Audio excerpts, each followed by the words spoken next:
Hey everybody, another slightly late start into this one. Just missed in the first bowl, but that's okay, since it's tyrannical anyways. We are playing Resto Shaman, as was requested for the next Keystone adventure video.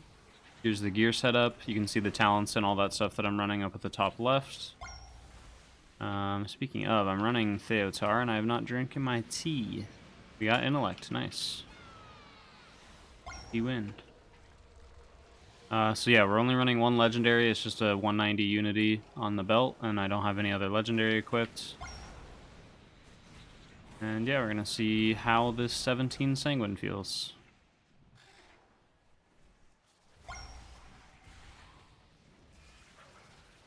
Like we killed Woe and then didn't skip anything with it. I don't know if that was intentional. We probably just didn't want Woe, I would assume. So here I'm just doing damage, can heal my elemental a little bit, even though he's not, I don't think he's really doing much, so maybe I don't know. I guess we just let him die, because he doesn't have Earthquake, because I don't have the Earthquake legendary. So keeping him alive, like, actually doesn't really help that much. Just Chain Harvest on cooldown here, pretty much. Cloudburst, and then we just do damage again.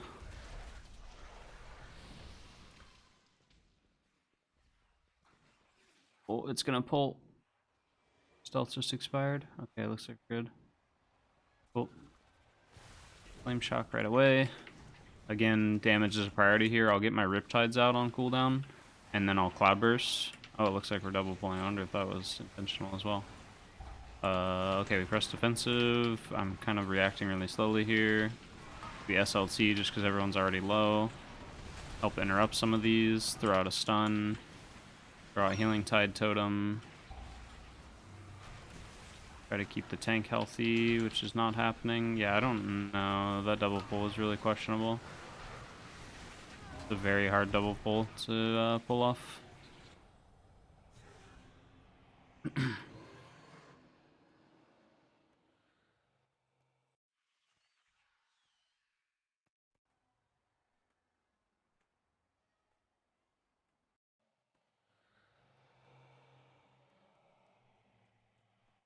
See how far behind we are with that. Catch up. There's no point in me invis potting here because we have people that are trailing behind anyways, so like we might as well just wait for this to patrol by and then run by. That could happen. That was the hunter, not me, I swear.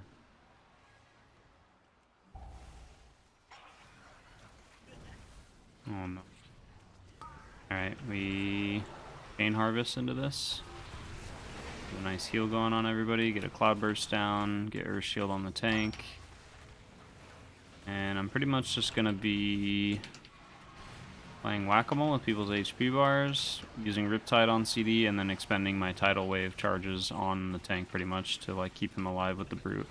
And then other than that, I'm using Flame Shock as much as I can, and then Lava Bursting when I have downtime. And we do a decent amount of damage in that pull. Here we Riptide again, and throw down another Cloudburst, and then just do damage. I don't need to heal people's HP bars right now. Here I can just Riptide the tank real quick, throw out Chain Harvest, Flame Shock something that didn't get hit by Chain Harvest. Now we're just throwing out Lava Bursts, and then again we have those Tidal Wave charges, so with those I can hit the tank with them. The Healing Surge, same here if people get low HP. Throw out another Cloudburst, heal up the tank a little bit. Take a Gluttonous Tick. Keep Riptide on cooldown. And then like here I don't need to be healing the tank because the Brute's jumping away. As long as I just keep Riptides on cooldown, keep Cloudburst down, and then occasionally throw out a Healing Surge or a Healing Wave when people need emergency healing. Like there I tried to hit the monk before he died, but it was just slightly too late. People will be totally fine, especially the tank.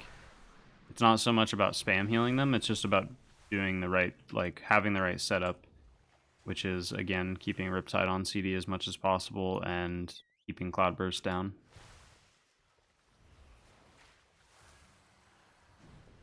Now it is boss time. So boss, I'm gonna save my Chain Harvest. Usually I would just rip it on pull for some extra damage, but because our eye level is kind of low, I want to ensure that we have the proper amount of healing to deal with all this stuff. Step in and help soak this. That hurt a lot. Again, we keep Flame Shock on the boss. And then we keep Riptide on cooldown, and then we keep Cloudburst Totem down. So now I'm putting Cloudburst down again, and this is going to be good for the Severing Smash here. And pop Spirit Walker's Grace, and then do a Chain Harvest right as the explosion goes off. And then we kind of just pop an orb, and then throw a couple heals out, pop an orb, throw a heal or two out, pop another orb until they're all gone. Put Cloudburst down again. Here we can use Earth Ellie just for extra HP on ourselves with the Conduit. Use Defensive for that charge. I think defenses are best used when the orbs are spawning. Severing Smash, but that's okay. Still use it there just to stay healthy. Staying healthy is the most important thing in this fight. Like, the longer you can stay healthy, the easier this fight gets. This fight only gets difficult once you find yourself, like, struggling to get to full HP. So here we're just popping Ascendance, and as you saw, I was kind of like throwing a Healing Surge out, popping an orb, throwing a Healing Surge out, popping an orb or two, Riptide, all that stuff. We're just always following the same rules. Keep Riptide on cooldown, keep a Cloudburst down when we can, and then throw emergency heals as necessary to play Whack-A-Mole. And then other than that, I'm trying to keep Flame Shock on the boss as much as possible. And then this one, now we have another cooldown available. We have Spirit Link Totem. It's not very effective, but for people who do stand in it, it will be. Ooh, we soaked way too many of those all at once, but that's okay. I just health pot. And then now I can just Chain Harvest myself, because I'm in the middle of everybody, so it should hit everyone. The only person it didn't hit was the tank. And we eat this charge. And throw down Healing Rain, because we're kind of all stacked up right now, right by the boss. Throw down Cloudburst again for this next Severing Smash. Get everybody nice and full HP. I've used too many Healing Surges, so we are unfortunately in a bad spot right now. Just gonna let the close ones soak. We shouldn't need to soak this last one. Just gonna throw Cloudburst down, and there we go. We got it. So they're the only change I need to make because of how long the fight took and we didn't use like immunities and stuff. Is just using more healing waves rather than healing surges. That will save our mana next time. I also still had like a mana pot and stuff, so it's not like we were in terrible trouble. The boss was low HP and pretty much dead by the time we ran out of mana, but it's just something to keep in mind. Is if you're in like a higher key or the fight's taking a lot longer than you expect, then you need to just kind of try to keep your mana even with the boss's HP. So if the boss is 20% HP and you're 10% mana, you need to start using healing waves. Same thing with like if the boss is 80% HP and you're, 40% mana, then you need to start being mindful about how you're spending your mana. That's the best way to think about it, is just keep your mana as even as possible with the boss's HP. And then the reverse can be said, obviously, where if the boss is, 40% HP and you have 80% mana, you can start playing a lot more aggressively with your mana and like throw out a lot more healing surges and kind of be wasteful with your mana, because it's okay because you have so much extra until you're even with the boss's health again. Next pull here.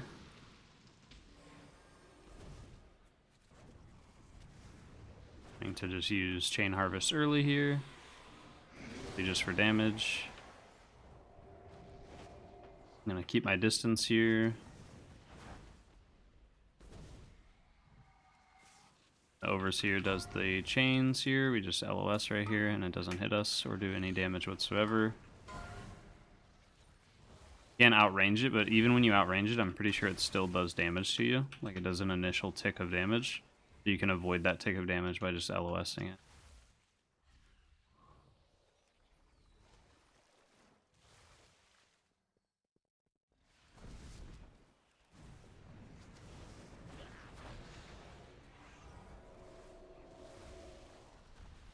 Open up the lantern right as these are pretty much dying.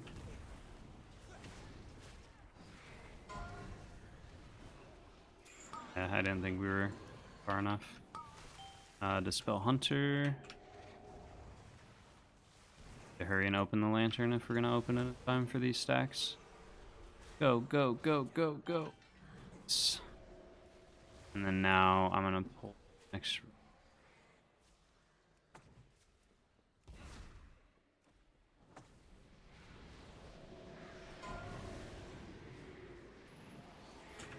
Hopefully we don't die. We chain harvest and descendants. It's done.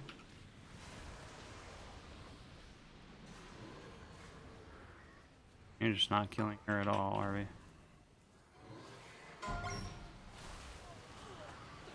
Healing Tide Totem just to stay healthy here. Dispel on cooldown. Down another Cloudburst. Get Riptides on CD and then can spend the rest on Healing Surge. Spell.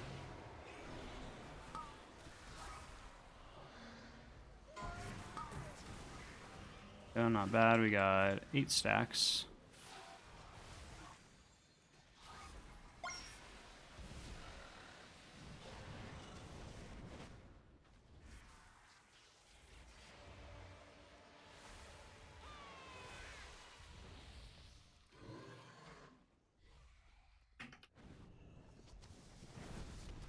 And there's Earth Ellie here. And we'll chain harvest just for damage.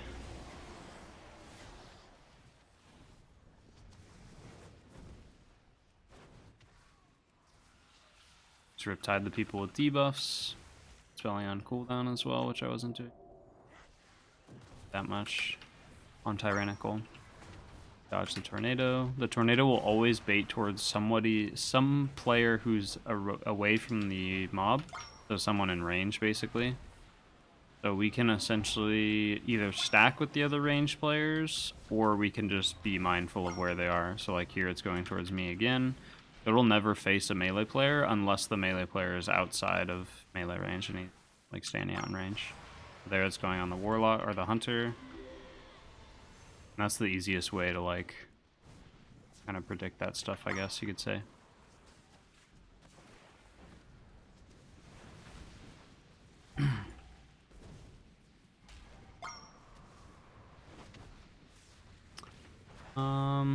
Just gonna go ahead and chain harvest just to do damage. It's not a very exciting use of chain harvest, but I think it's still fine. Just use it here and get it on cooldown for some damage and put Riptide on everybody before we go into this pull. And the way I always do this gauntlet leading to the second boss is anytime we have 2 or more scribes in the pull, so right now we have 3, I press my defensive. Anytime we have 2 or more scribes, I always press some kind of defensive for damage reduction. And if I don't have anything, then I will do my best to try to crowd control the scribes as much as possible to reduce the amount of damage that I'm taking. Because when there's 2 or more scribes, that's when people are in danger of just like kind of randomly dying to the throw research. You can just get unlucky targeted by it if you get targeted by like all 3 at once, especially on certain affix weeks, or fortified more is where it's really dangerous, is on fortified weeks. But also like bolstering is really bad. You have raging is very bad, like stuff like that. Just chain harvest here.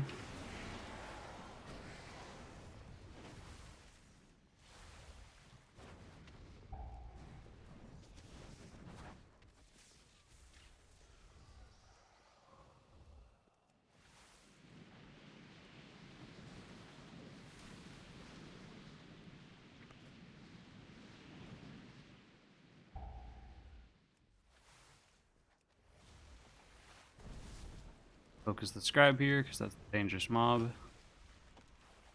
Heal up this monk a little bit.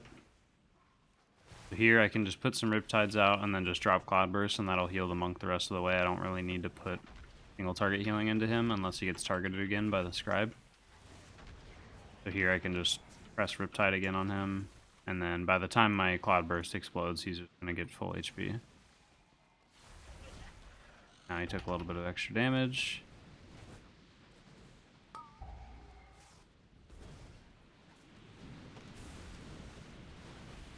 dispel that.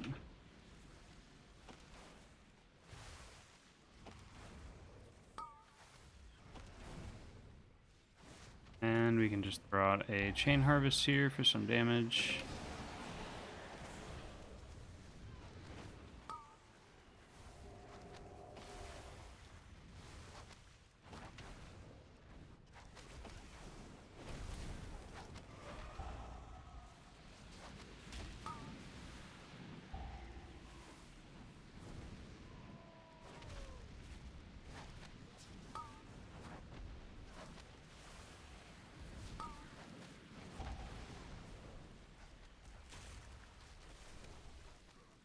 Bleed on the tank.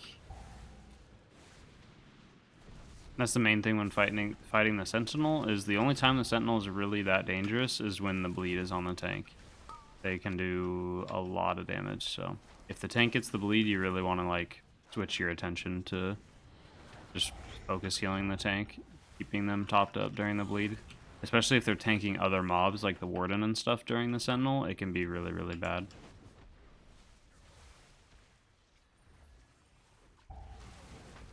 We didn't get any kind of lantern buff for the boss. I expected us to kind of pull this stuff back to the lantern, so I should have just used the lantern earlier randomly, but no matter what, we're kind of getting a bad use of it, so we're just going to have to do this boss without a lantern, which is a little scary. Go ahead and Lust. Just going to drop my Earth Ellie early here. And then as the ad comes out, we'll Chain Harvest. Help throw some Lava Bursts into it to kill it fast. And then watch the melee DPS in the tank here, because they tend to, in pugs, like to stand in the pool of stuff that the ad drops when it dies. Warlock used a defensive, that's very good. Even though here, ideally we don't use defensives. You want to use defensives during the, like when the ads are alive and you have a castigate. So like here we're going to have an ad spawn and then a castigate happen. This castigate is where you'd want to use like a big defensive or immunity. You don't really want to waste them outside of that, so here I'll defensive. Just going to SLT also, because this ad is usually one of the most difficult ones. Now we're going to Cloudburst. I should have been doing that earlier. Like I said, the monk was standing in the pool on the floor. Almost died because of it. Going to save Chain Harvest for the next ad that spawns, because having that extra burst of AoE healing is going to be really beneficial. We throw down Cloudburst right away. We Flame Shock the ad, help kill it a little bit. And then now we can Chain Harvest. I'll target myself since I'm in the middle of everybody. There we go, that got us through an ad. And then the next ad, we're going to use Ascendance. And that's essentially the game plan of this boss, that when it takes this long is we're just kind of rotating healing cooldowns, and we consider Chain Harvest a healing cooldown.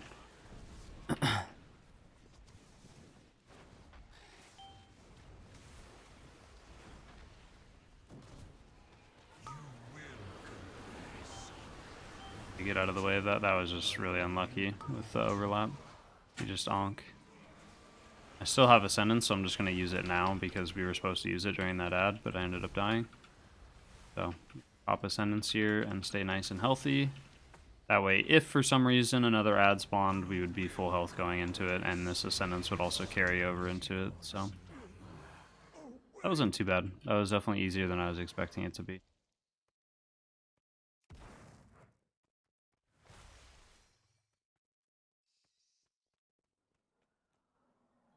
Like we're just going downstairs right away. That we're not skipping anything on the bridge.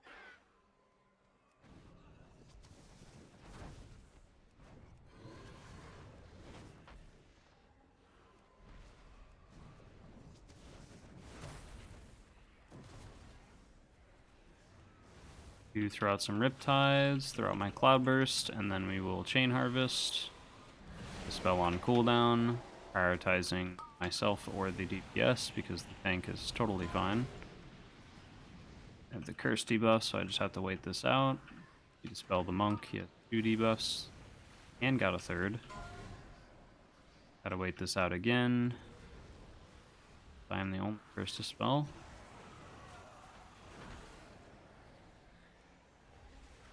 Just going right into it.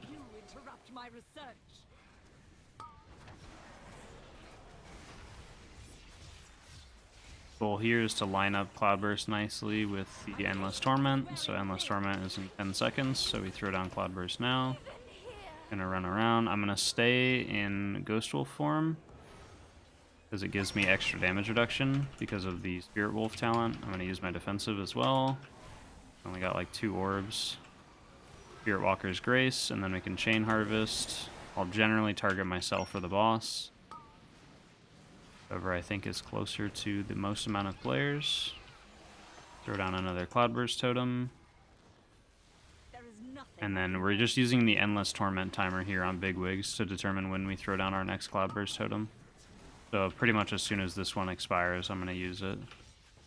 So here we go. Now I press Cloudburst. Now we run around and gather some orbs. Trying to jack my orbs. Now we just stay in Ghost Wolf for the extra damage reduction, which is much needed.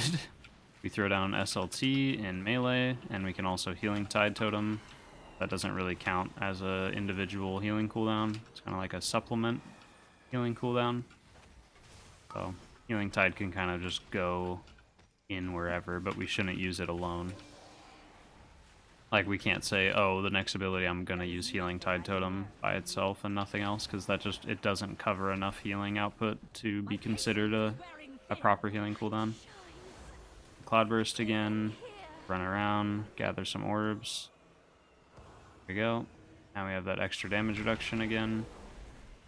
And I'm going to Chain Harvest the boss. There we go, very nice. And we had a good Cloudburst explosion at the end there. And now I gotta start saving my Cloudburst charges a little bit and use them more carefully. Line up this next one with Endless Torment again. Gonna use my Earth Heli here too for the extra HP increase that it gives me from the Conduit. And now we'll Cloudburst, we'll run around, gather some orbs. Stay in Ghost Wolf. Grab this 4th orb, grab this. And then now I will Ascendance. And we will focus on healing. Cloudburst pops at a really nice time in the middle of this Endless Torment, which is very good. That's like the most ideal timing right there is what just happened. Keeping the tank nice and healthy for all of those Iron Spikes. Those always happen right after the Endless Torment cast. And one more Cloudburst Totem for this last one. I pressed Spirit Walker's Grace a little too early, but that's okay. I run out here, press my defensive here. Like we're kind of fighting over orbs. I'm assuming it's because the tank is taking some. We press Chain Harvest. Nice full health. The Hunter's in a little bit of danger, so I'm just going to throw a Riptide on them. And there we go. And now we just keep the tank healthy through the Iron Spikes. Oh my gosh. No Shield of the Righteous or anything. That was painful. That's why we keep them healthy, because if they don't press any defensive, they actually just insta-die if we're not spending every global on healing them in between each Iron Spike. Okay. Even with the early wipe, this is still totally timeable. Really well on time. Dispel Monk. Throw out a few Riptides. And throw down our Cloudburst.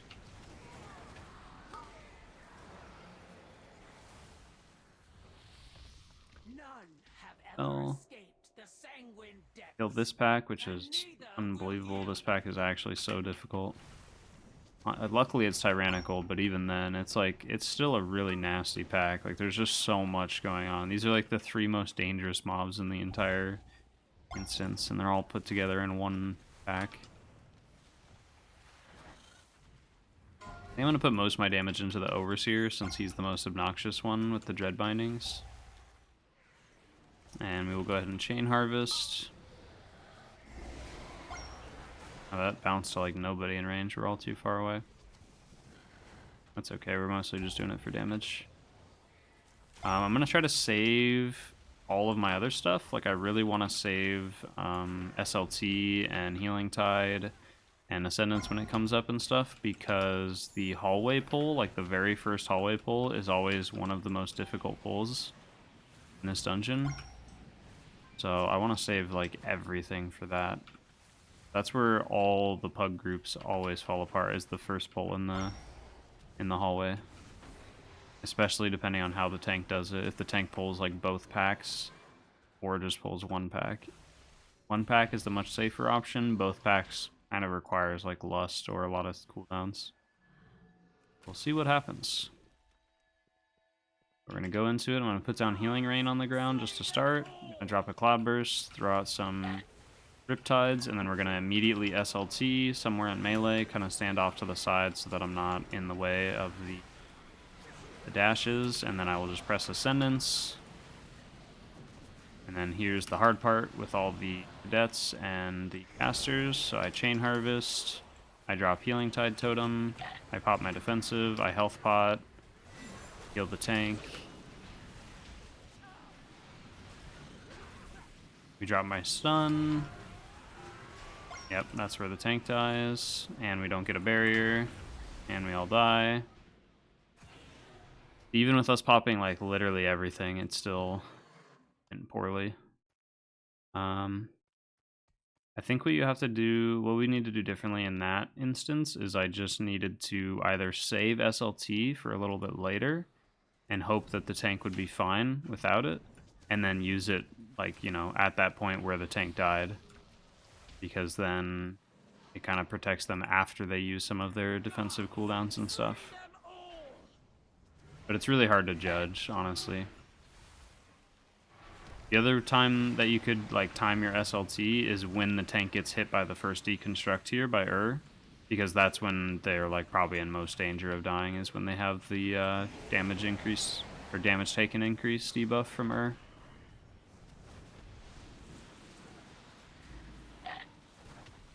Going back into the cadets here, I'll drop my Earth Ellie just to maybe taunt some of them to help. I think should be fine now that we're not tanking air, but even then, like, this pack actually hurts a lot. Run into here. Go.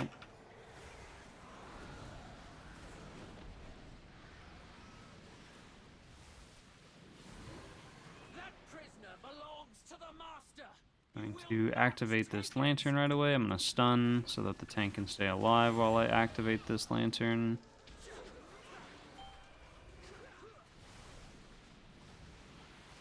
I'm going to save my defensive for when we pull all these acolytes in the back, because those are very, very deadly. Oh, my Earth Ellie isn't doing anything, so I'm going to send him in. Ouch, we just got 3 bleeds. I was standing in a really bad spot. All less range, we're just nice and stacked up for it. Press my defensive here since we pulled those acolytes. I use Chain Harvest, get us all nice and healthy. And then the acolytes should die. Cool.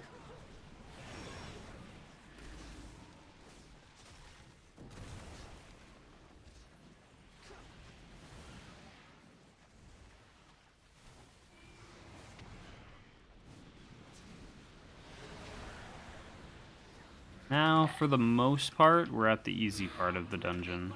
The rest of the dungeon is fairly straightforward. As far as the gauntlet goes, like those first 2 pulls in the gauntlet that we just did, those are definitely the hardest part of the gauntlet. I'm gonna drop Healing Tide Totem here to just kind of stabilize us. I stay off to the side in case I get targeted like I did right there. Because basically the way the charge works on the boss is she will target a random player and then dash to them, apply a bleed to them and everybody around them. So no matter what, you get the bleed, but you can avoid everybody around you getting the bleed if you're not near anybody. And same thing for other people. Like if the hunter got targeted right here, I'm far enough away to where I won't get splashed on with the bleed. But if I stand right here with the hunter, then if she dashes to the hunter, we're both getting the bleed, which obviously is not very ideal. And I have this little weak aura in the middle of my screen. If someone reminds me in the comments to post it, I can post it in the I can post a link to it. But it's just a weak aura that tracks when the boss is going to do the dash, so that you kind of know when to spread out and stay away from other people, and when it's okay to be stacked up and not worry about it. Just drop SLT here just to keep the tank nice and healthy during this bleed. Technically could have waited till the next one, but it actually looks like this whole pack is dying incredibly fast, so yeah, that was a good SLT.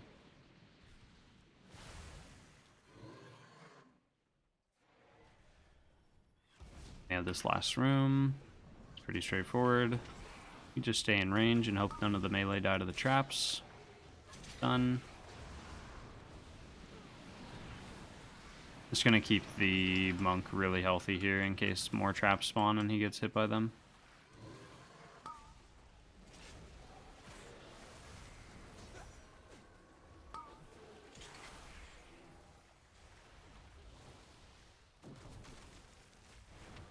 Please don't go outside with the... I really don't like it when we do this.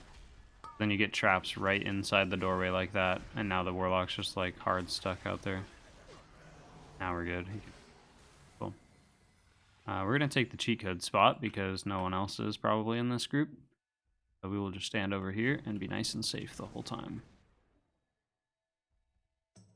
Oh, he was asking if I wanted mana. Yeah, we're fine. Hopefully we kill her. And lust. I just stand over here. We dodge the rush. Ghost Wolf. Right back over here. Gonna use Chain Harvest for damage mostly. And just because Ur's dying, so we want to get that cooldown reduction.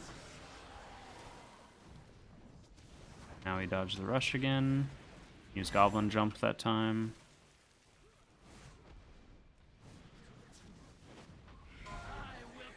You run in for the barrier. And we run back out. Earth Ellie here for a little bit of damage and some health increase. Oof. Drop Cloudburst and just play Whack-A-Mole with people's HP bars.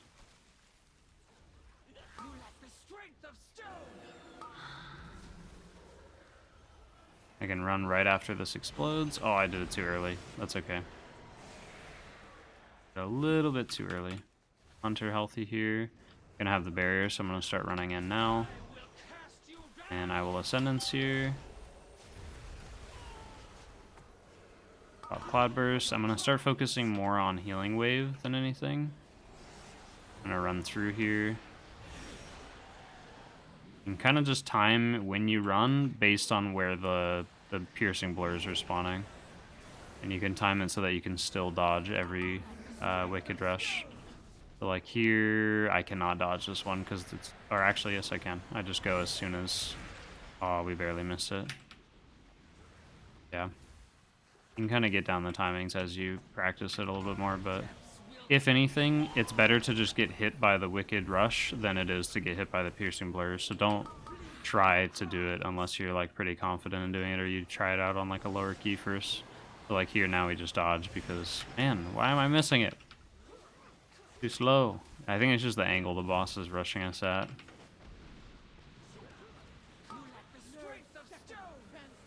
Hopefully you get the idea by watching. I'm gonna stay here on the edge. Yeah, I was trying to heal the hunter up, but not have the right amount of time. In here, I'm just gonna health buy here. Stabilize health a little bit. Should be able to move as soon as this first one goes off. There we go. Yeah, still didn't get to dodge it. It's just because the boss is too close to us, because she's in like the middle of the room. In order to dodge more effectively, she needs to be like a little more towards that side of the room. So, that's okay though. I just popped defensive here. This is going to hurt a lot.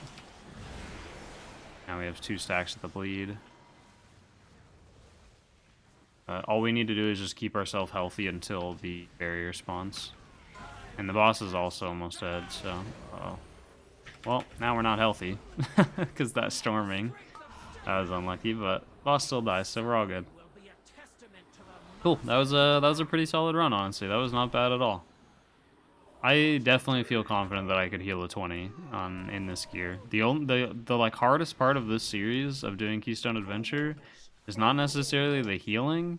For me, it's the surviving. Like, surviving some of these mechanics with this item level is really rough because we have such little HP. Like, look, I have like 15k less HP than the average player in the group. Like the hunter, what eye level is the hunter? The hunter's 265, and I literally have like 15k less HP. So it's definitely really painful. It hurts. But cool, we did another key. I hope you guys enjoyed that one. I will try to do some more, and I'll try to mix it up with other healers and stuff, and we'll just go on at it and see how far we can get and stuff. So if there's a particular dungeon or a particular class that you would like me to play with this Keystone Adventure series, then just let me know in the comments, and I will always try to prioritize the one that seems to be like the most, you know, in need of a new video or something like that, or whichever one you guys want to see the most. So thank you so much for watching. See you later.